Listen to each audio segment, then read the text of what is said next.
Alright folks, Rick again. So we're going to be working in the barn today, digging for, excavating for the foundation.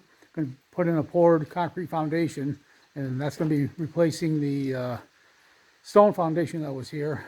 So it should be, overall should be longer lasting and better quality. So I'll show you what I'm going to be doing. So I'll be using the Massey here with the backhoe to excavate for the foundation. So I already started in this corner. The problem I have is that where the posts are, different posts here, it's tough to get in there. I've also got this stringer running across here. I may remove those because they're right in the way. That doesn't give me a whole lot of room to get in with the backhoe and try to dig. I only have a few inches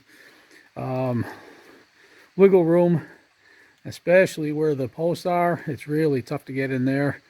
And then I've got cribbing in the way in some places, especially this corner here. I'm not going to be able to get in over here until that cribbing is moved. I removed most of the big stones that were in here, and I've got another video that shows that big stone there, pulling that out.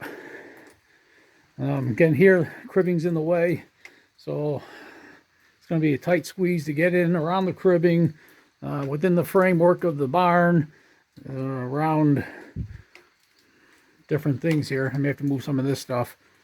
So anyway, I'm going to get at it, and let's see how I do.